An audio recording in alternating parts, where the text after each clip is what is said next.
भगवान बुद्ध की वाणी धम्मपद की गाथा और कथा हिंदी में। आइए सुनते हैं। वग्ग फोर गाथा फोर। मृत्यु पकड़ ले जाती है। वीर डूडप की कथा। स्थान सातपत्थी।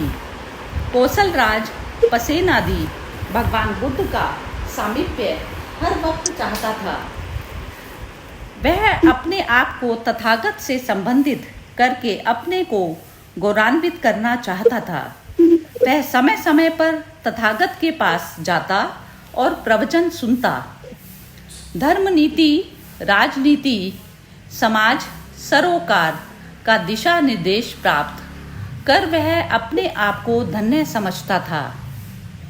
तथागत की महिमा दूर दूर तक फैल चुकी थी। राजा प्रसेन आदि के मन में विचार आया कि शाक्य सिंह तथागत के कुल से वह संबंध जोड़कर सदा सदा के लिए गौरवान्वित हो जाएगा। अस्तु, उसने शाक्यों के राज दरबार में अपने दूतों के माध्यम से विवाह का प्रस्ताव भेजा। शाक्यों की सभा हुई और तय हुआ कि प्रसेन आदि का कुल उनके कुल के समकक्ष नहीं है, मतलब बराबर नहीं है उनके कुल की, अतः शाक्य कन्या उन्हें नहीं दी जा सकती। महानाम ने युक्ति बताई, सभी की सहमति हो गई। किसी को खबर नहीं पड़ी, भनक तक नहीं पड़ी। वाशव क्षत्रिया से विवाह तय कर लिया गया। राजा प्रसेन आदि उस पर मुक्त हो गया। वह अनिद्ध सुंदरी थी। समय रहते उसको पटप्राण दिया गया। इससे एक पुत्र की प्राप्ति हुई जिसका नाम वीडूडब रखा गया। राजकुमार था। जब वह बड़ा हुआ, ननिहाल जाने की ठानी। रानी ने मना किया। अभी वह 7 वर्ष का हो गया था। जब वह 16 वर्ष का हुआ, उसके ननिहाल जाने का प्रबंध सब सुख सुविधाओं के साथ किया गया। ननिहाल में शाक्यों ने उसका भरपूर स्वागत किया। आवभगत की वह वापिस जाने लगा। उसके अनुचर उसके साथ थे। सभी शाक्यों के महल से बाहर निकल चुके थे। एक सैनिक अपनी तलवार राजमहल में भूल गया था। वह उसे वापिस लेने गया।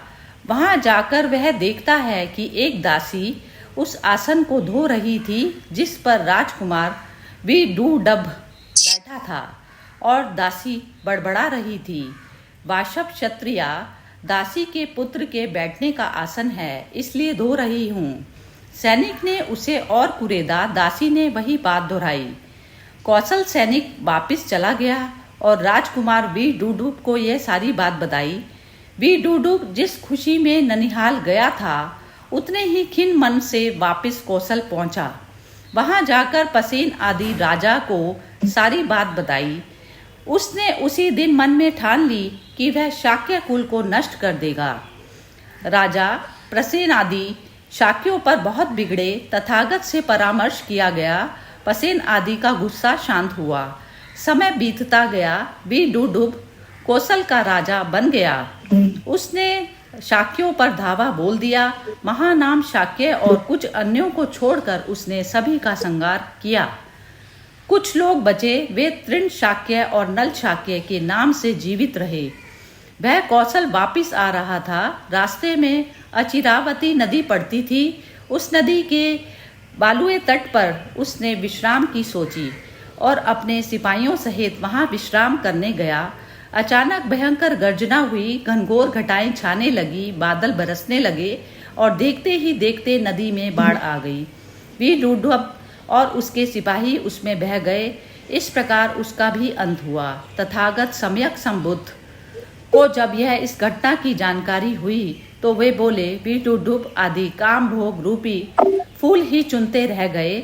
ऐसे अव्यवस्थित मन वाले मनुष्य को मृत्यु उसी तरह से ले जाती है जैसे सोए हुए गांव को बाढ़ बहा कर ले जाती है। इन प्राणियों को मनोरथ के बिना पूर्ण हुए ही मृत्यु जीवितेंद्रिय का नाश कर चारों अपाय रूपी महासमुद्र को डुबो देती है, जैसे बाढ़ गांव को। पुष्पों को चुनने वाले आसक्ति युक्त मनुष्य को मृत्यु उसी प्रकार बहा लेती है जिस प्रकार की सोए हुए ग्राम को बाढ़ बहा ले जाती है। तथागत ने उस समय यह गाथा कही, पूफानी हेव पचीनंतम व्यास तम नसम नरम सुतम गाणम महो गोबा मच्चु आदाय गच्छति।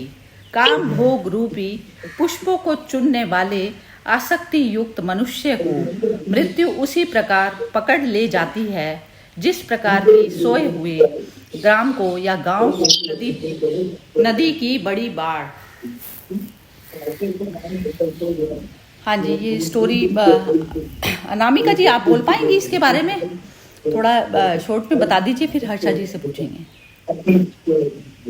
पिक्चर में लिटिल मतलब मैं बीच में थोड़ा सा इधर उधर हो गई तो मुझे पढ़ा नहीं स्टोरी, तो मैं पढ़ ही रही हूँ। अच्छा, तो ठीक है। मोना, तुमने सुनी है स्टोरी पूरी? नहीं जी, पूरी नहीं सुनी। अच्छा, बीच में सुनी है। चलिए हर्षा जी, आपने तो सुनी है, आप बताइए फिर। थोड़ा सा तो आ गया होगा समझ में, हिंदी भी थी तो। यस। हाँ, चलिए। क्या है, देखिए, ये जो वैर जैर जो होता है ना, कान जो सुनता है और यदि उनको वो अपीलिंग नहीं होता है ना, तो तुरंत एक नेगेटिव फीलिंग आ जाती है। जैसे इसको वो लगा कि उसका अपमान हुआ, वो वहां गया तो बोला ये स्लेव गर्ल की लड़की है, ये लड़का है ना। हाँ, तो मैंने कि उसका जो मैंने बर्थ जो है स्लेव गर्ल के थ्रू हुआ, तो उसको लगा कि मैं सांख्या उन लोगों ने चीटिंग किया है मेरे फादर के साथ। तो उसको एक रिवेंज का जो आता है ना भावना, वो आदमी को खुद को पहले नाश कर देता है। ये तो हकीकत होता है कि आदमी जब उसमें एकदम रिवेंजफुल हो जाता है ना, तो वो पहले तो खुद को ही नाश करती है। तो मुझे एक स्टोरी, मेरी फ्रेंड बहुत सत्संग में है और देखिए उसने उसका देवर का और उसके साथ बहुत वैर जैर था, काफी साल तक चला। पर ये मेरी जो फ्रेंड है वो एकदम तटस्थ रही। वो बोले कि नहीं, हमारे गुरु की आदेश है कि कभी भी वैर का वैर जवाब नहीं देना है। हाँ, शांति से उसको बस स्माइल करो, स्वीकार करो, पर कुछ उसको सामने आप एक्टर मत माने रिएक्शन मत दीजिए। वो देर का देखिए कैसा हुआ कि उसका खुद का देर का लड़का अमेरिका रहते थे, तो बड़ा लड़का मोटरसाइकिल एक्सीडेंट में गुजर गया। तो उसका जो देर था उसको इतना बोर लगा, झटका लगा ऐसे कि ये जो मृत्यु जो आती है, जो कैसे आती है भयानक रूप से, तो किसको लेकर जाती है क्या मालूम। बट वैर जैर का जो वातावरण होता है वो मृत्यु का जैसा ही रहता है, वो मृत्यु को एक आमंत्रण ही है। तो उसका अंदर ऐसा परिवर्तन आ गया कि उसने आकर उसकी भाभी से पूछा, मेरी फ्रेंड को, कि भाई मेरे अंदर एक बात बहुत खाई जाती कि मैंने आपको बहुत परेशान किया है, और उसका परिणाम ऐसा हुआ कि मेरा खुद का 27 साल का लड़का, उसका नाम था कबीर, मतलब वो हमने भी देखा, हम लोग के पुराने बिल्डिंग में रहते थे लोग, तो कि ये चला गया। तो अभी मुझे ना अपने आप को बचाना है और मुझे सुधारना है अपने आप को। तो फिर थोड़ा सत्संग की बातें होने लगी और वो इतना परिवर्तन हो गया कि जब छोटा बेटे का शादी हुआ तो मेरी फ्रेंड इन लोग को दुबई, इन लोग सब पूरा परिवार को बुलाया, और उसमें उसका खुद मेरी फ्रेंड के हस्बैंड नहीं है, तो ये सबसे बड़ी है, तो उसका नाम लिखकर बोला, Usha Arora welcomes all of you for the wedding of the son of Gulshan. उसका नाम भी ऐसे लिखा था, for the son of Gulshan Arora, for her son of Gulshan. तो उषा ने बोला कि इतना मुझे मान दिया उधर में, सब चीज में सामने, सब चीज में। तो बोलते हैं आदमी के अंदर यही बने कि ये तो ऐसा खुन्नस वाला था। हम तो देखे इतने के झगड़े कि हम लोग उनका फ्लैट लेने को हम तैयार नहीं थे, जब जरूरत थी ना किसी घर की। हम बोला नहीं, ये बहुत क्लेश वाला घर है, ये घर भी मुझे हमें नहीं चाहिए, मेरे ससुर भी ना बोल दिया। तो ये जो है मैं देखती हूँ कि क्लेश क्या अंत तक ले जाता है। और यदि ये स्टोरी में से तो ऐसा ही लगता है कि वो इतना वैर भाव में था कि वो खुद भी नाश हुआ, सामने कुल को भी नाश कर दिया, इसमें दोनों को कुछ मिला नहीं, है ना। तो ना बस, तो यही समझ में तो यही आ गया स्टोरी में, है ना। और मृत्यु तो कभी भी अपने को घेर लेती, तो उसका अभिमान भी हमको नहीं होना चाहिए कि मैं अमर हूँ। जिस तरह से मृत्यु आए वो भी हमारी स्थिति के कारण से ही आता है। हमारी जैसी स्थिति वैसे हमारी जागृतता में मृत्यु, के बेभान अवस्था में मृत्यु, किसको मालूम, हाँ ये बेभान मैंने ज्ञान से बेभान, ऐसे बेभान नहीं, ज्ञान से बेभान। हर चीज में ही चाहिए होता है, एक एक पॉइंट पर चाहिए होता है। जैसे आप उठ रहे बैठ रहे हो ना, तो वो इतनी स्मृति चाहिए, वो परमात्मा को याद करना, मतलब या अपने स्वयं को एनर्जी लेवल पर आपको याद करना अपने आप को। आप प्योर एनर्जी हैं, तो वो जिस भी उसमें जा रही है ना, मेरा तो मतलब मेरा अपना ढंग तो ऐसा है कि हर क्षण ना जैसे वो चीज़ याद रहती है। जो मटेरियल है ना, मैं उसको तो पहले ही मृत मानती हूँ। जो शरीर है वो सब चीज़ें, क्योंकि शरीर तो कुछ भी कभी भी कुछ किसी का भी कुछ कहता नहीं। ये इस पे लेबल को किसने लगाया कि ये राजा का बेटा, ये गरीब का बेटा, या फिर ये कोई शेड्यूल कास्ट का बेटा। तो ये सब जो चीज़ें हैं, ये हमने चेतना ने उसके ऊपर आइडेंटिफिकेशन किया है। अब वो जैसे आइडेंटिफिकेशन हम करते चले जाते हैं, पहले स्वयं के शरीर के साथ में, और ऐसे ही हम दूसरे। तो मृत्यु तो मृत धर्मा तो शरीर वैसे ही है, वो तो चेंज हो ही रहा है हर क्षण। तो मृत धर्मा एक एक सेल उसका बदलता है बार बार। तो इतनी अवस्था जब आदमी की आ जाती है, तो आत्मा भाव उस अवस्था को कहा जाता है कि जहां पर आप अटैच होकर नहीं कर रहे कार्य। अटैच होकर मतलब आप जो है बॉडी को पहले ही मृत माने हुए हैं, तो उसमें इम्पोर्टेंस जो हम एक महत्व बुद्धि से दे देते हैं ना, तो वो इम्पोर्टेंस आप देना, सबसे पहले तो इम्पोर्टेंस देना आप अपने आप को भी खत्म करते हैं, और फिर दूसरों को भी देना खत्म कर देते हैं। कि किसी की बॉडी ने या बुद्धि ने किसी के बहुत तीर मार लिए बाहर, कुछ भी कर लिया, कोई भी पोजीशन हासिल कर ली, तो आपकी महत्व बुद्धि उसके प्रति खत्म हो जाती है। क्योंकि क्या है, सारा बुद्धि का खेल, और बुद्धि का जो खेल है वो सारा जड़ में खेल रहे हो ना आप। जैसे एक मिट्टी के खिलौने में एक बच्चा खेल रहा है। अब वो मिट्टी अपने स्वयं के शरीर की है, तो शरीर को ही आपके, जब तक आपकी मिट्टी आपके हाथ में कंट्रोल में नहीं है, तो आप क्या चीज को वो कर पाओगे। जैसे ये मिट्टी का जो हमने पुतला बना दिया, तो वो हर कर्म जो है हमें या तो अमृत की तरफ, मतलब अमृत की तरफ लेके जाता है। अमृत की तरफ उस भाव को कहा जाता है जहां पर मैं अपने स्वयं में प्रतिष्ठित हो जाती हूँ, कि मैं सिर्फ एनर्जी में ठहर गई, कि ये एनर्जी नहीं है तो ये बॉडी काम नहीं करती है एक पल भी। तो अब एनर्जी में जब मैं अपने ठहर जाऊंगी, तो फिर उसमें मैं ना तो हीन भावना में जाती हूँ और ना सुप्रीमेसी में जाती हूँ। तो अब अब जैसे उसके साथ हुआ, ये तो जो स्टोरी बता रहे हैं, लेकिन एक जैसे कर्ण के साथ हुआ। अब कर्ण बहुत वारियर, मतलब अच्छा योद्धा था, उसमें धनुष बाण में, जिसमें भी जैसे अर्जुन की तरह ही था। तो वो हीन भावना में कैसे गया। अब जैसे एक समाज है, समाज में उस समय वैसे जो शूद्र जो लोग होते थे, तो वो उनको वो फैसिलिटीज नहीं दी जाती थी कि वो सब चीज़ें ये सब खुले उस पर करें तौर पर। तो कुछ चीज़ें जो है राजा के घर वाले लोगों को ही सिर्फ वो थी। तो अब उसमें जो वो हीन भावना में जाता चला गया, और जब उसने ये अपॉर्चुनिटी का फायदा उसने दुर्योधन ने उठा दिया, उसको राज्य दे दिया। अब वो राज्य को होके वो उसी की सेवा करने लग गया। तो इस प्रकार इंसान को, मनुष्य को भूल पड़ जाती है ना। अब शरीर भाव में आप जैसे ही आएंगे तो वो भूल पड़ गई। अब वो उसके हाथों बिक गया। अब युद्ध में वो कह रहा है गलत कर, तू सही कर। गलत ऐसा नहीं है कि उसका दिमाग नहीं चला होगा, बिल्कुल चला होगा 100%, लेकिन फिर भी वो उसने उसका साथ दिया, क्योंकि एक ऑब्लिगेशन हो गया कि इसने मुझे राज्य दिया था। तो इस प्रकार आपको क्या चीज़ तो लेनी है। जैसे हम कहते हैं कि ये चीज़ छोड़ दें, ये चीज़ कर लें, तो छोड़ने ले जाने से पहले अपना स्वयं का ज्ञान तो होना जरूरी है ना। आपको अपने घर का ही नहीं पता, तो आप कह रहे हैं कि मैंने अच्छा कर दिया, वो कर दिया। अब ये जो इन्होंने अभी भेजी थी, कल एक वीडियो भेजी थी इन्होंने, सिंह साहब ने भेजी थी, तो उसमें भी वो चीज़ बताई ना कि जैसे आत्मा भाव में जाना, आत्मा भाव में चैतन्य में आपने ठहर जाओ। आप तो चैतन्य में ठहर जाओ, तो बॉडी के किसी भी चीज़ का कोई कुछ कर रहा है, तो आपको जो है वो बनेगा नहीं कि ये जो चीज़ ने इसने बहुत वैसा कर दिया, ये सुपर है हमसे, हम वैसे हैं। तो ये सब फीलिंग आपको आएगी ही नहीं। तो तब आप जो है सही काम कर पाएंगे। अपने आप को पहचानना सबसे ज़्यादा ज़रूरी है। तो वो जब तक मनुष्य नहीं पहचानता, और पहचान भी गया और उसके बाद भी उसके कर्म चलते चले जा रहे हैं बॉडी लेवल पर ही, तो आप ना मृत्यु को चूज कर ही बैठे हैं, क्योंकि आपने इम्पोर्टेंस उसको दे दी, शरीर बुद्धि मन को दे दी। तो जैसे आप मन बुद्धि अहंकार को जब आप इम्पोर्टेंस देते हैं, तो आप स्वयं अहंकार होके ही दे रहे हैं ना। तो जब अहंकार भाव ही झूठ है, जब मैं हूँ ही नहीं वो चीज़, वो झूठ मेरे बिहाफ पर ऑपरेट कर रहा है इस बॉडी को, तो झूठ की चीज़ों में जो उसके विचार आ रहे हैं, कुछ भी आ रहे हैं, तो उसको इम्पोर्टेंस दोगे आप? नहीं दोगे ना, क्योंकि विचार का जो लेना देना है वो अहंकार भाव से आता है निर्मित। आप देखिए आत्मा भाव में जाएंगे तो कोई विचार नहीं आएगा आपको, विचार नहीं आएगा तो आपका कर्म ऑटोमेटिकली ठीक होगा। तो सबसे पहले ये जो आध्यात्मिकता सिखाती है हमें, आध्यात्मिकता ये सिखाती है कि तुम स्वयं को जानो।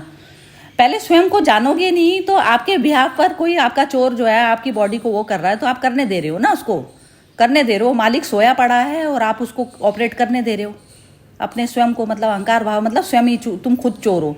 तो वो चोर भी आप खुद ही हैं और जो है आप जो यात्री भी खुद ही हैं। तो यात्री जो चोर वाला जो यात्री है, वो यात्री की जब तक वो थकान मतलब खत्म नहीं होती जब तक उसकी यात्रा, तो तब तक वो शून्य वाले तत्व पे कैसे चला जाएगा। जैसे कहते हैं ट्रैवलिंग तो चल रही है और ट्रैवलर का जब तक मन भरा नहीं तो ट्रैवलिंग तो चलती चली जाएगी ना। तो ट्रैवलर क्या हो गए? ट्रैवलर हम हो गए। जो चोर जिसको मैं कह रही हूँ कि वो जो है आपके उस पर कब्जा करके बैठ गया, तो वो भी हम ही हैं। तो अब प्योरिटी के उस पर किसको जाना है? चोर से ओनर बनना है। अब ओनर क्या होता है? ओनर क्या हो गया कि सारा कंट्रोल आपका बॉडी माइंड का आपका अपने हाथ में आ गया। तो अब पुरानी चीज़ों से, वृत्तियों से जो चीज़ चलती चली आ रही है तो अब मैं उसको कंटिन्यू नहीं करूँगी ना। तो जागृति वह क्षण होता है कि जिसमें मैंने अपने आप का जो मन का कंट्रोल है वो मैंने अपने हाथ में ले लिया। बस यही चीज़ बार बार हमें याद रखनी पड़ती है। और हमसे अलग कोई परमात्मा नहीं होता, परमात्मा हम स्वयं हैं। स्वयं परमात्मा के तत्व को हमें खुद वहाँ तक जाकर और ऑपरेट करते हैं तो तब वो जो है परमात्मा तत्व जो है वो होता है कि मिट्टी हमारे उस पर परमात्मा पे ही मिट्टी चिपक गई और मिट्टी को आप जो है ख़त्म कर रहे हैं। मिट्टी मतलब ये होता है जो भी हम प्रायोरिटीज़ जड़ वस्तु को देकर जो जीवन में कर्म करते हैं तो वो मतलब मिट्टी को हमने प्रेफरेंस दे रहे हैं। तो मिट्टी हटी कैसे? तो पहले स्वयं की मिट्टी हटाओगे और फिर बाद में करोगे ना दूसरों की हेल्प। तो क्या है, अपनी स्वयं की मिट्टी हटाने में दूसरों का भला हो जाता है। ये होता है क्योंकि आप वो कर्म होने नहीं देते ना जो खराब होता है। जैसे भगवान कृष्ण थे तो उन्होंने युद्ध में उसको भागने नहीं दिया मतलब जो स्वयं की मिट्टी हटा के बैठ गया तभी तो वो दूसरे पे पूरा कर पा रहा है। और फिर दूसरा जो है सुनने वाला होना चाहिए कि आपको जो है महत्व दे रहा है। वो अर्जुन ने महत्व दिया तभी तो कृष्ण की बात सुनी। तो अब ये जो चीज़ है जागृत मनुष्य में पूरी पता होती है। ये चीज़ में अवसर वो लेके गए थे दुर्योधन को भी समझाने बार, लेकिन दुर्योधन ने नहीं महत्व दिया ना उसको। भगवान तो बाद में कह रहे हैं कि भगवान है, लेकिन भगवान को पहले थोड़ी ना भगवान माना था। पहले कोई नहीं मानता। बाद में जब उनके कर्म वगैरह से होके जब वो गुजर जाता है तो बाद में लोगों की हमेशा आंखें जब कोई बुद्ध पुरुष चले गए हैं तब खुली है और फिर तब वो कुछ आनी जानी होती नहीं है। क्योंकि जब जीवित में जब तुम्हारे को कोई बताने वाला मिल रहा है, जब सुनती नहीं है दुनिया, अपने मन की करती चली जानी है तो फिर करते रहो। तो वो ये जो इसका हाल हुआ तो वो शरीर भाव वाले व्यक्ति का ये हाल होता है। और बाकी जो बुद्ध पुरुषों को भी जो बीमारी आती है तो वो उनको बीमारी में मन में दुख नहीं आता, मन में कोई नहीं दुख आता। शरीर के लेवल सबके सेम है, एक जैसे जीव के हैं, क्योंकि शरीर धरना ही एक पाप है। अब तो वो बुद्ध पुरुषों को जो बीमारी आई तो उनको मन को कुछ नहीं छूती उनके, क्योंकि मन वाला तो से तो वो पहले ही पार हो चुके होते हैं। तो बस इतना संसारिक जीव में और उसमें फ़र्क होता है, बस इतना। हाँ जी, अब तो कमेंट बोलने के लिए तैयार हो जाओ। ये अनामिका जी आप बोलिए, आप फिर उसके बाद में मोना जी बोलेंगी। हाँ सरिता जी, अभी मतलब वो कहानी पढ़ी तो उसमें वही समझ में आया कि जो ये विदर्भ था वो मतलब मटेरियलिस्टिक वर्ड से जुड़ा हुआ था। मतलब उसका अपमान हुआ तो उसको बदला लेना, जबकि बुद्ध वहां स्वयं थे। उसके पिता ने भी जब बुद्ध से बात किया तो उनका जो फीलिंग आया था वो चला गया और उसने उसी चीज को इम्पोर्टेंस दिया और फिर मतलब वो उसी में ही फंसा रहा। तो ये जो चक्र है जो मतलब उसको अपने को जो जीवन मिला है उसमें वही है कि हमें अपने स्वयं को मतलब खोजना है। स्वयं की जो आपने जो बोला मिट्टी है वो पहले हटानी है और नहीं तो फिर ये चक्र चलता रहेगा। हम खुद चलाते हैं, हाँ मतलब उसके लिए हम खुद ही मतलब ये इसीलिए बोलते ना कि जो मनुष्य जीवन मिलता है वो बहुत मतलब वो उसको बोलते ना उद्धार का। इसीलिए तो बोलते ना कि मानव जीवन में ही उद्धार संभव है, क्योंकि उस समय हम जो ये चैतन्यता है उसका हमें वो होता है ना आभास। तो बस यही बोलना है। सबसे मेरी आवाज नहीं आ रही? हाँ आ रही है, मैं सुन रही हूँ आपकी बात बिल्कुल। बहुत क्लैरिटी से बोली हैं आप। ये है ना कि जैसे सारे जीव जगत जो भी जिसने भी जो भी शरीर लिया है तो जीव जगत में और हम में, ह्यूमन बीइंग्स में क्या डिफरेंस है?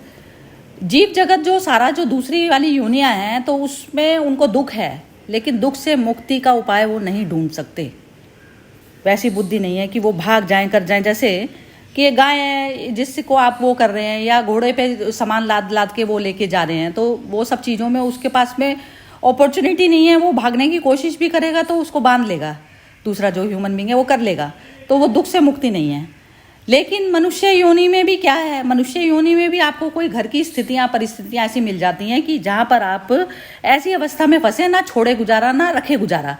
ऐसा वाला भी होता है ना, बहुत सारे घर ऐसे होते हैं जो मीडियम क्लास फैमिलीज की ना इस तरीके की लाइफ होती है, क्योंकि वो ना तो वो कहते हैं कि हमारे पास कुछ नहीं है, वो है ना एक मध्यम तौर पर जीते चले जाते हैं अपनी ज़िंदगी को, जैसे एक पशु की तरह से काट रहे हूँ।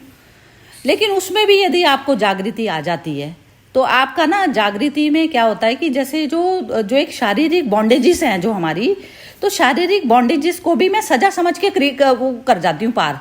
तो सजा करते हुए भी मेरे को दुख नहीं आता कि जैसे मैं नहीं छोड़ पा रही कोई घर को, और मैं रहते हुए में भी मैं रोज की जो है एक टॉर्चर सह रही हूँ, तो वो टॉर्चर नहीं रह जाता उन लोगों की ज़िंदगी में जो जागृत हो जाते हैं।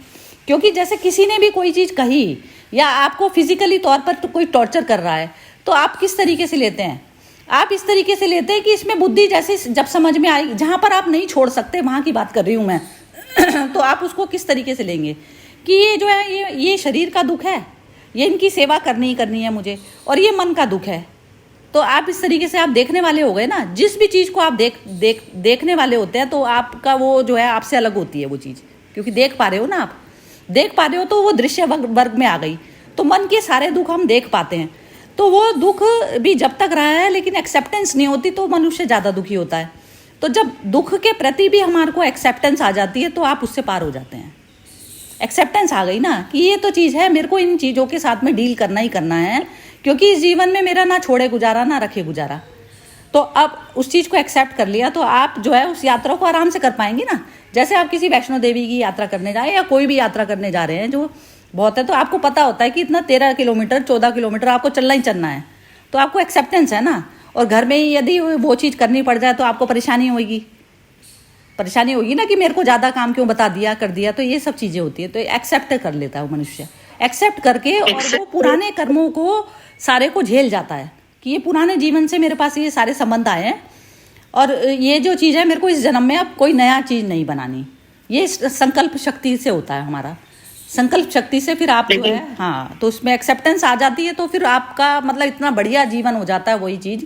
और एक्सेप्टेंस से फिर दूसरों में भी परिवर्तन आना शुरू हो जाता है, दूसरे लोग चेंज। लेकिन सरिता होता नहीं है ना, मतलब जरा सा कोई कुछ बोल दे, कुछ हो जाए तो वो काफी टाइम तक, मतलब अब इतना देर नहीं उलझा रहता माइंड मेरा, लेकिन तो भी उसमें ध्यान तो जाता है कि उसने ऐसे बोला, उसने ऐसे किया। नहीं, वो माइंड का खेल है ना, माइंड कर रहा है बस, आप देखने वाले हो। ये चीज़ का बार बार आपको याद हो, ये स्मृति परमात्मा की स्मृति होती है। जैसे कोई नाम जाप कर रहा है ना, तो नाम जाप करना अंधा तरीके से नाम जाप करना तो कोई मतलब नहीं है उसका।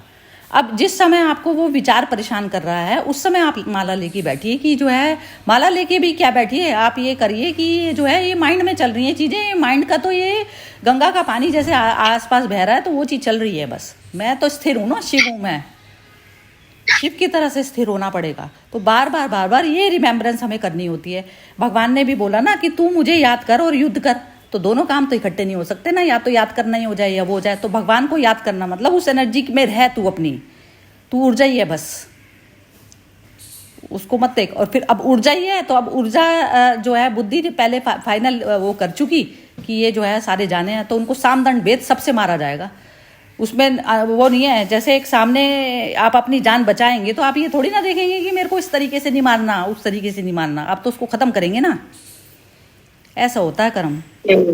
तो अब उसमें अब एक किसने भेजा था, बिम्मी ने एक भेजा था कि बुद्ध उसको जो है अच्छे लोगों को बुरे काम करने पड़ते हैं, तो अच्छे लोगों को बुरे काम किया। जब बुराई इस तरीके की बढ़ गई तो अब भगवान ने यदि युद्ध करवाया तो वो बुराई काम तो था, बुरा काम था। अब बुरे लोगों को ख़त्म करने के लिए बुराई पर तो उतरना ही पड़ेगा आपको, जिसको दुनिया बुरा कहती है, लेकिन मैं उसको सही कर्म कहती हूँ।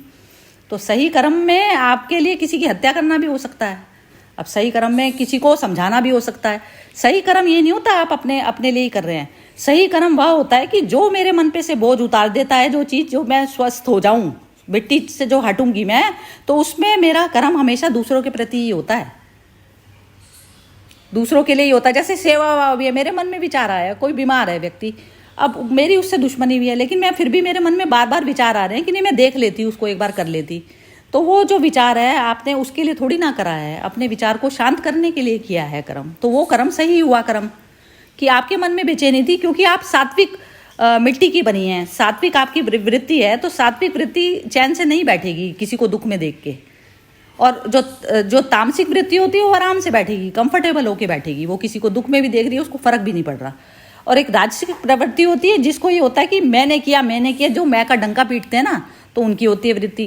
फिर वो राजसिक व्यक्ति प्रवृत्ति करती तो है कर्म, लेकिन फिर वो बाद में इतना सुनाती है, वो पिलाएगी तो पानी का ग्लास, लेकिन वो बताएगी मैंने तो पता नहीं क्या कर दिया, जैसे कितने बड़े तीर मार लिए।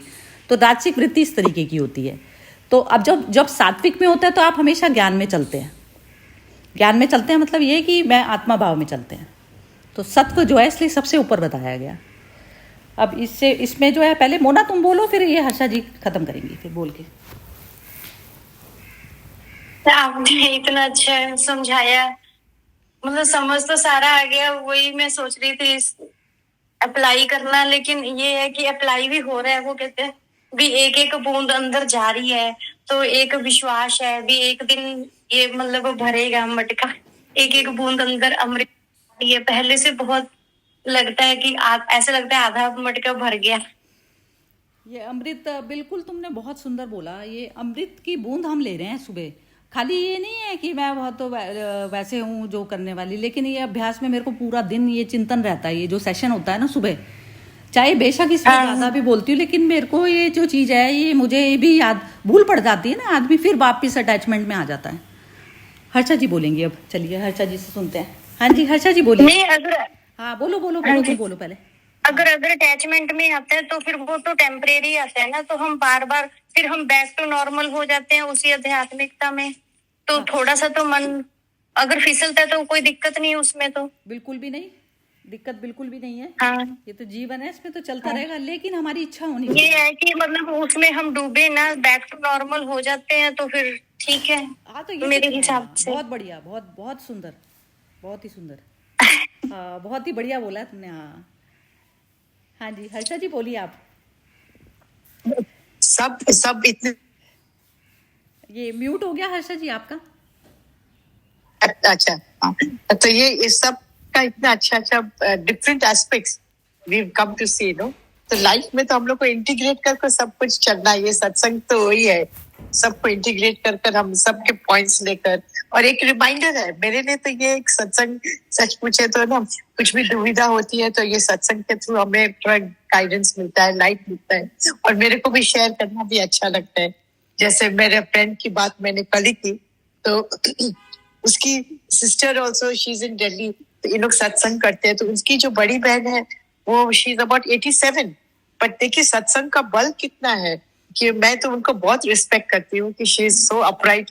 और उनका पति का शरीर नींद में वो चले गए एकदम, मैंने कि sudden he was healthy, but जैसे बोलते हैं ना टाइम आता है। पर इनका जो स्थिति था तभी, जैसे मैंने सुना है और उन्होंने खुद फिर मुझे बताया कि बोलते जब हमें समझ आ जाती है ना कि शरीर तो एक दिन जाना ही है ना, तो हमें दर एक स्थिति में क्या अपने आप को कैसे संभाल लेना है। तो ये सत्संग का जो बोलते हैं ना, मोना जी ने बोला ना अमृत, ये अमृत क्या है एक्चुअली हम लोग को इटर्निटी से टच कराती है, तो हमारी समझ बढ़ जाती है तभी कि ये तो शरीर क्या है, आत्मा तो हमेशा अमर है। तो ये इटर्नल टच जो होता है ना, वो हमको सत्संग से मिलता है। और ये अमृत कभी हमें काम आ जाता है, हमें खुद को मालूम नहीं है।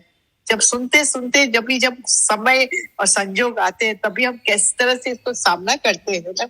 तो बहुत ही सुंदर जैसे हमारा बर्ताव हो जाते कि लोग बोलते कि ये खुद को भी संभाली और परिवार को भी संभाली। उसके बच्चे लोग को इतना चिंता था क्योंकि ये हस्बैंड वाइफ का इतना अच्छा बॉन्ड था कि बोले एक दूसरे के बगैर जी नहीं पाएंगे। पर देखिए वो अभी भी जी रही है, सुंदर रीत से जी रही है, और सत्संग उसका जूम में चालू है अभी भी at age of 86। She is so powerful. तो हम बोलते थे इतना अच्छा है कि मैं बहुत ऐसे देखते हैं ना तो मुझे लगता है वाह सत्संग का क्या महिमा करे हम लोग, और भगवान ने हम लोग को ऐसा सुंदर अपॉर्चुनिटी दिया है कि हम लोग मिल सकते हैं, शेयर कर सकते हैं। तो धन्यवाद धन्यवाद धन्यवाद निकलना चाहिए सच्चे, इससे बड़ा देन और कुछ लाइफ में है ही नहीं। ये जो ये होता है ना, आपने जो हर्षा जी बोली ना, ये जैसे जो नॉलेज हम लेते हैं ना या पढ़ते हैं, कुछ भी करते हैं जो, तो ये एक तरीके से फूड है। अब फूड जो है डाइजेशन में डाइजेस्ट तब होता है, ये नॉलेज पड़ी रहती है जैसे खाना पड़ा रहता है, अनडाइजेस्टेड फूड होता है ना, वो तब तक परेशान करता है आपको। तो ये नॉलेज आपकी पड़ी है, लेकिन जब कोई भी सिचुएशन लाइफ में ऐसी आती है, उसी समय ये नॉलेज डाइजेस्ट हो जाती है। वो आपका अपना बन गया, तो अपना बन गया तो उस पर अब दूसरे की स्ट्रेंथ खत्म हो गई। जिस समय मैं कृष्ण बनूंगी, अभी मैं फूड ले रही हूँ कृष्ण, उसका गीता का फूड है वो अभी कृष्ण का है, जब तक वो मेरे अपने विचार नहीं बने। लेकिन वो जैसे ही मेरे अंदर डाइजेस्ट हो गया तो मैं कृष्ण बन गई। ये स्थिति आनी चाहिए। तो उसमें क्या होता है कि जैसे वो एक गीता में ना ये श्लोक बताया गया कि जो है उसको दूसरे जो ज्ञानी की स्थिति ऐसी हो जाती है कि जो उसको जो ये शास्त्र और ये उपनिषद वगैरह होते हैं ना, उनसे भी कुछ लेना देना नहीं रह जाता। ये ना छोटे छोटे उसकी तरह से बन जाती हैं चीज़ें कि नॉलेज जब तक हम बाहर की ले रहे हैं, तो अपना जब तक सेल्फ का ज्ञान, जब तक आपका सेल्फ में आप एस्टेब्लिश होते हो ना, तो वो आपका स्वयं का ज्ञान हो जाता है। तो फिर उसमें ये शास्त्र वगैरह की कोई आपको जरूरत नहीं होती, तो क्योंकि आपके पास में पूरी तरह से खुली आइज आ गई। अब आप कुछ भी आते हैं, कुछ भी सिचुएशन करंट में आती है और आप उसको ठीक से डील कर पाते हैं। तो उसमें क्या होता है ना, जैसे पहले तो बुद्ध जो मिले होते थे, तो जैसे जो जीवित होते हैं, जो लोग जो जीवित बुद्ध मिले हुए हैं, तो वो कहते हैं हर सिचुएशन पे जो भी मतलब जो चेला है वो बार बार प्रॉब्लम में आता है, तो उसके लिए वो सिचुएशन बताता है अपनी, और फिर उसके लिए इलाज वो बताते हैं। लेकिन जब आपको इलाज स्वयं पता चल जाता है कि सिचुएशन ये आई है, इसको ऐसे हैंडल होएगा, तो इस प्रकार से आपका जो ज्ञान है ना सेल्फ का, जब तक आप सेल्फ में जाने की आपकी इच्छा है, प्योर सेल्फ में, तो आपके को खुद आंख आ जाती है कि आपको अब सिचुएशन में करना क्या है। तो ये अवस्था जो है मन की जीरो करके ये आती है बार बार। तो ये अभ्यास आई, लेकिन एक टाइम ऐसा आएगा कि ये सारे ही शास्त्र आपको एक ही लगेंगे।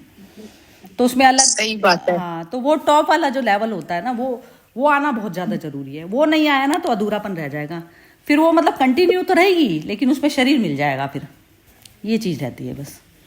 तो मैं तो ये चाहती हूँ कि जैसे मेरी चाह तो ये है कि सभी उस लेवल पर पहुंच जाए। मतलब बस ये होता है टाइम का, बस यही वो है यूजफुल जो हम कहते हैं ना, टाइम का जो यूज है, वो यूज यही है। स्वयं को सदुपयोग, हाँ, सदुपयोग, स्वयं के घर पे पहुंचना ही होता है ना यात्री का, कि मैं अपना घर ना भूलूं, अपने घर पर पहुंच जाऊं, बस ये चीज होती है ना। यदि वो भटका रह गया तो फिर आ गया ना, भटका रह गया, वो घर पे नहीं लैंड करा ना वो अपने, ये चीज है। तो ये बहुत ज्यादा जरूरी है। चलिए, बहुत सुंदर रहा सेशन, मेरे को तो ऐसा लगता है। एक मेरा क्वेश्चन है। हाँ, बोलो। मेरा ये क्वेश्चन है, जैसे वो एक बच्चा होता है, उसको मतलब माँ भी चाहिए और उसको खिलौना भी चाहिए, तो मतलब माँ को मतलब गुस्सा नहीं होती कि तू खिलौने में लगा पड़ा है, तेरे लिए मैं इम्पोर्टेंट हूँ।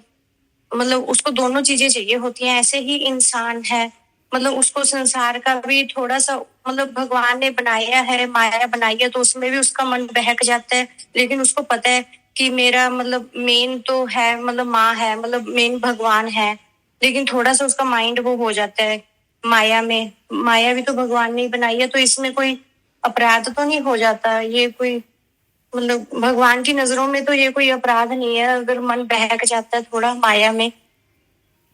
कोई मतलब हमने कोई क्राइम तो नहीं किया इसमें, अगर मन थोड़ा बहक गया तो?